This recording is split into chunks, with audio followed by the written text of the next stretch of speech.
कांग्रेस के भारत जोड़ो यात्रा के 1 वर्ष पूरे होने पर शहर में पूर्णिया जिला कांग्रेस कमेटी की ओर से जुड़ेगा भारत जीतेगा इंडिया नारे के साथ भारत जोड़ो यात्रा निकाली गई। मौके पर सैकड़ों की संख्या में उपस्थित कांग्रेस के कार्यकर्ताओं ने अपने नेता राहुल गांधी के भारत जोड़ो यात्रा अभियान के तहत केंद्र सरकार के विरोध में सड़क पर उतरकर प्रदर्शन किया है। इस दौरान कांग्रेसी नेताओं ने देश में लगातार बढ़ती महंगाई और लोकतंत्र से खिलवाड़ करने के लिए भाजपा सरकार के खिलाफ जमकर नारेबाजी की। इससे पहले शहर के पॉलिटेक्निक रामनगर स्थित कांग्रेस भवन में आयोजित सभा के दौरान कांग्रेस के पूर्णिया जिला प्रभारी तौकीर आलम ने प्रेस को संबोधित करते हुए कहा कि नेता राहुल गांधी ने 1 वर्ष पूर्व केंद्र सरकार के खिलाफ भारत जोड़ो यात्रा अभियान की शुरुआत की थी। इस अभियान के पहले वर्षगांठ पर देश भर में कांग्रेस कार्यकर्ताओं द्वारा संकल्प यात्रा निकाला जा रहा है। मौके पर उन्होंने कहा कि नफरत के बाजार में मोहब्बत की दुकान का संदेश देते इस अभियान को तब तक जारी रखेंगे जब तक केंद्र में एनडीए की भ्रष्ट सरकार को सत्ता से नहीं उखाड़ फेंकेंगे। मौके पर जिला प्रभारी ने कहा कि भाजपा के खिलाफ तैयार मजबूत विपक्ष इंडिया से विपक्षी भय में जी रहे हैं, इसलिए देश का नामांतरण करने में जुटे हैं। देश में महंगाई चरम पर है, युवा बेरोजगार हो रहे हैं, बावजूद इसके केंद्र सरकार इसकी चिंता न करके इंडिया और भारत करने में उलझे हैं। वहीं इस दौरान कांग्रेस के पूर्णिया जिला प्रभारी तौकीर आलम ने अपने द्वारा तैयार की गई पंपलेट्स का अनावरण भी किया, जिसमें भारत जोड़ो यात्रा एवं जातीय जनगणना से जुड़े अपने संदेश एवं विचार साझा किए हैं।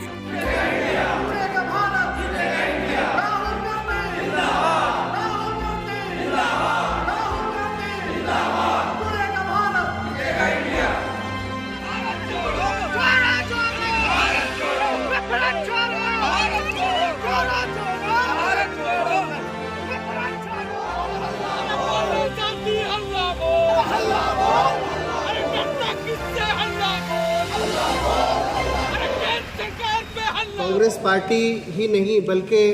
पूरा देश आज आदरणीय राहुल गांधी जी और उनके साथ जितने लोग चले थे भारत जोड़ो यात्रा में, सब से जो प्रेरणा लिया है और सब से जो मैसेज मिला है, जो एक संदेश गया है, वो सिर्फ स्थानीय तौर पे नहीं, राष्ट्रीय स्तर पे नहीं, प्रदेश स्तर पे नहीं, बल्कि नेशनली और ग्लोबली पूरी दुनिया में एक भाईचारा, अमन, शांति, प्यार, मोहब्बत का मैसेज दिया है कि नफरत के बाज़ार में मोहब्बत की दुकान। आदरणीय राहुल गांधी जी के साथ चलने वाले आदरणीय राहुल गांधी जी का दृढ़ संकल्प जो उन्होंने लिया था, और ये इतिहास में, दुनिया के इतिहास में कह लीजिए कि राहुल गांधी जी के नेतृत्व में 4000 से ज़्यादा किलोमीटर चलने वाला पहला जो कार्यक्रम था और भारत के इतिहास में कार्यक्रम था, जो सिर्फ एक राजनीतिक परिवर्तन का मामला नहीं था, बल्कि सामाजिक, आर्थिक रूप से जो बातें आई और जो सामाजिक रूप से जो लोग पीछे रह गए उनकी बातें आई, जो नफरत फैलाई गई, किस तरह से किसान परेशान है, किस तरह से महिलाएं अपने आप को असुरक्षित महसूस कर रही हैं, युवा, देश का युवा आज त्राहिमाम है नौकरी के लिए, रोजगार के लिए, उनकी बातें आई। ये तमाम ऐसे मुद्दे हैं जो भारत जोड़ो यात्रा के दौरान प्रमुखता के साथ उठाई गई।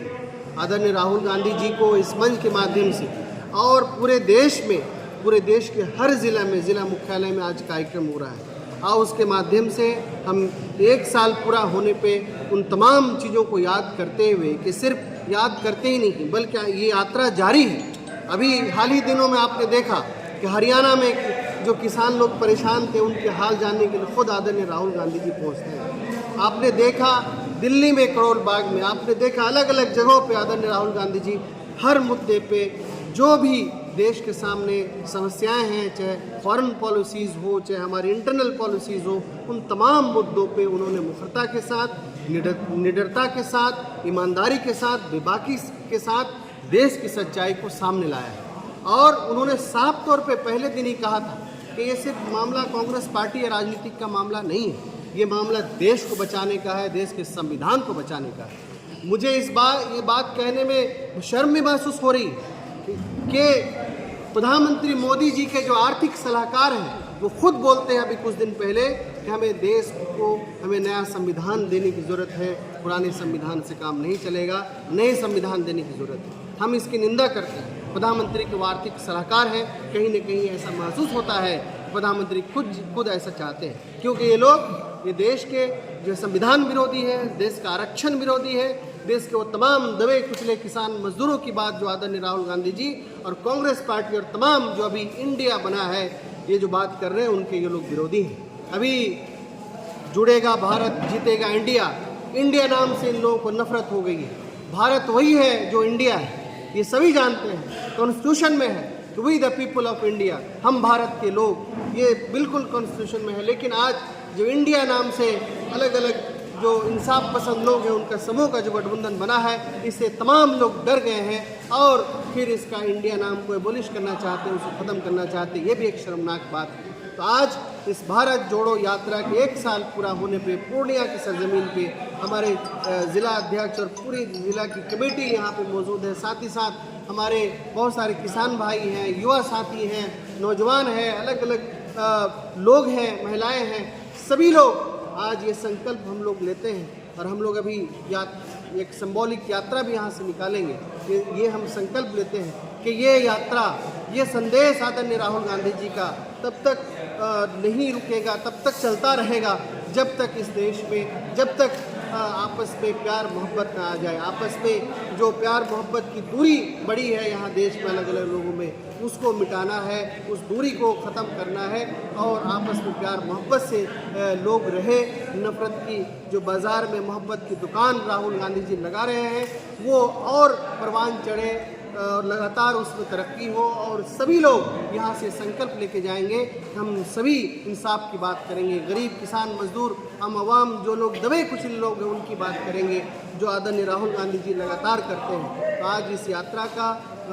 1 साल पूरा हो रहा है और यात्रा ख़त्म नहीं हुआ है, बल्कि आए दिन लगातार कुछ न कुछ कार्यक्रम आदरणीय राहुल गांधी जी के माध्यम से उनके साथ जितने भी कांग्रेस पार्टी के और जितने भी इंसाफ पसंद लोग हैं लगातार चल रहा है। इंडिया बना है, इंडिया से देश को उम्मीद है, हमें यकीन है, विश्वास है कि आने वाले दिन में इंडिया की जीत होगी, हमारे देश की जीत होगी, भारत की जीत होगी और नफरत फैलाने वालों की हार होगी। यही संदेश जो है जातीय जनगणना और सीमांचल का मान, विकास, भागीदारी और सम्मान, इस नाम से एक पम्पलेट की शक्ल में तैयार किया गया है और उसमें सीमांचल में जो अभी खास करके पूरे प्रदेश में जातीय जनगणना हुआ, जनगणना के बाद सभी की आर्थिक स्थिति का पता चलेगा, सामाजिक स्थिति का पता चलेगा और उस अनुसार जहाँ जहाँ स्कूल कॉलेज नहीं है उसको खोलने की बात होगी। साथ ही साथ इस इलाके में खास करके जो पूर्णिया जहाँ हम बैठे हुए हैं, पूर्णिया ज़िला ये मुख्यालय है और ये सीमांचल का मुख्यालय है। यहाँ पे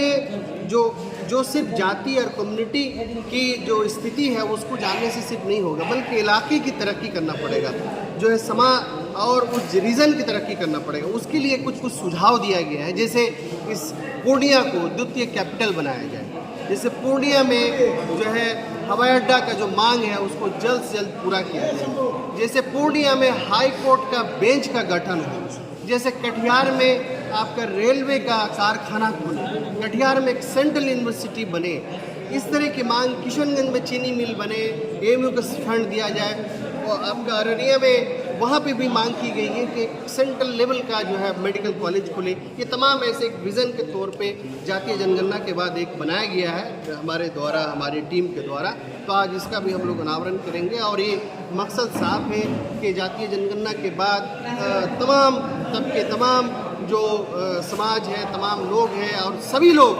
आज की डेट में चाहे अगड़ा हो, चाहे पिछड़ा हो, चाहे ओबीसी हो, दलित हो, अपर कास्ट हो, ईडब्ल्यूएस, सबको आरक्षण मिल रहा है। तो जातीय जनगणना किसी भी सूरत में एक को दूसरे से लड़ाई का नहीं है, बल्कि सभी को सम्मानजनक हिस्सेदारी और भागीदारी देने की बात है। तो शिक्षा में, रोजगार में भागीदारी सुनिश्चित होगी आने वाले दिन में। इसी को लेके एक चर्चा को लेके एक पम्पलेट की शक्ल में है जो आने वाले दिन में पूरे सीमांचल में बटेगा, उसी का आज आना।